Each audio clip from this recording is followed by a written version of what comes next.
Alors, en cette période de fête, bien entendu, beaucoup de couples vont se retrouver, passer un moment ensemble, voire avoir des résolutions pour la nouvelle année, ou parfois même recoller les morceaux parce que cette période de fête, sur un plan collectif, entraîne quelque part voilà, une notion d'amour, une notion de partage.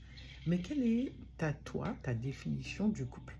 Sachant que un couple, c'est une relation entre deux personnes qui vont décider de partager un intérêt commun, mais également un engagement, à savoir est-ce qu'on veut se marier ou pas. Et puis, cet engagement peut être d'ordre affectif, financier, social, sexuel ou encore tout simplement on se dit on se met en couple parce qu'on veut avoir des enfants. Alors, une relation entre deux personnes va supposer dans l'inconscient individuel et voire dans l'inconscient collectif qu'il y a un lien d'appartenance dans lequel le monde extérieur donc va coller une étiquette de couple. Mais depuis quand cette notion de couple est devenue une base fondamentale pour notre société? Alors, on va faire un petit peu d'histoire, juste pour comprendre un petit peu ce qui se passe dans ce monde-là. Donc, au IVe siècle, la mise en place du couple chrétien était considérée donc comme étant quelque chose d'indissoluble. Pourquoi? Parce que le couple chrétien était considéré comme la représentation du mariage de Dieu avec son Église. Donc forcément, ça impliquait quoi? Fidélité ou encore on reste ensemble jusqu'à la mort, c'est-à-dire jusqu'à ce que la vie nous sépare. En 1804, qu'est-ce qui se passe? Le Code de Napoléon va imposer le mariage à la famille.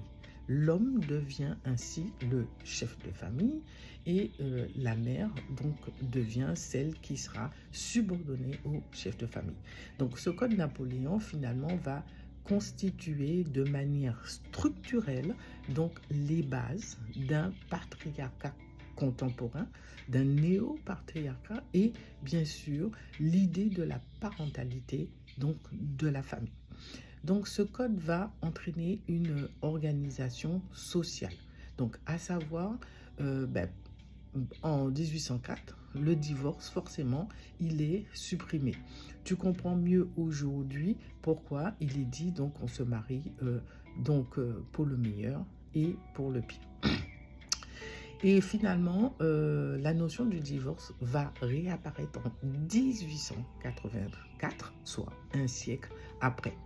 Mais quand le code de Napoléon se met vraiment en place, l'affirmation donc de la famille, du terreau familial, sera à partir duquel donc la société va forcément se construire et s'édifier. 1970, il y aura un décret sur une co-responsabilité des parents face aux enfants et donc bien entendu, cela va emmener une co-direction de la famille par les deux parents. En fait, le couple va devenir une dimension juste sociétale et qui va juste jouer en même temps sur le terrain donc de la sexualité, bien entendu. Alors, comme le couple est la représentante de la société, microcosme, relationnel, d'un macrocosme sociétal et politique forcément. Donc, depuis le XXe siècle, des couples vont chercher à avoir un rapport au couple, à la famille et aussi à la parentalité. 1999-2003, qu'est-ce qui va se passer? Il va avoir la mise en place du PACS. Le PACS qui est le pacte de solidarité. Ça veut dire qu'on sort dans une dimension solitaire pour entrer dans une dimension solidaire à deux. Ce qui va demander quelque part que dans cet amour qu'on s'octroie l'un et l'autre, on s'engage à pouvoir faire les choses ensemble.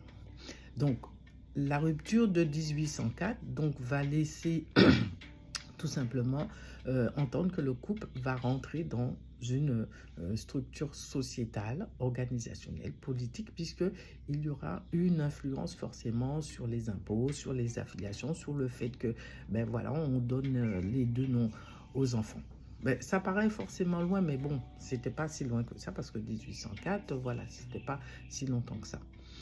2000, qu'est-ce qu'il y a? Le droit du conjoint qui va survivant et des enfants adultérins, donc qui vont avoir aussi leur part dans l'héritage du parent décédé. Et aussi, il y a toute une structure qui se met en place par rapport au changement du nom de famille, à l'utilisation des deux noms.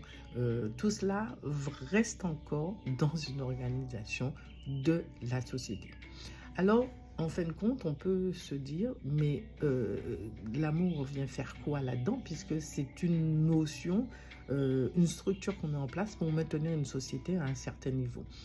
Ben, tout simplement, ben, sur un plan, ça va s'agencer sur un plan psychologie et en psychanalyse, on va voir apparaître ben, plusieurs formes de couple en fait.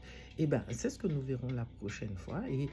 Et si cette vidéo t'a plu, ben, n'oublie pas de liker et je vais te demander surtout en ces temps de fête, prends soin de toi et fais très attention et de consommer avec modération.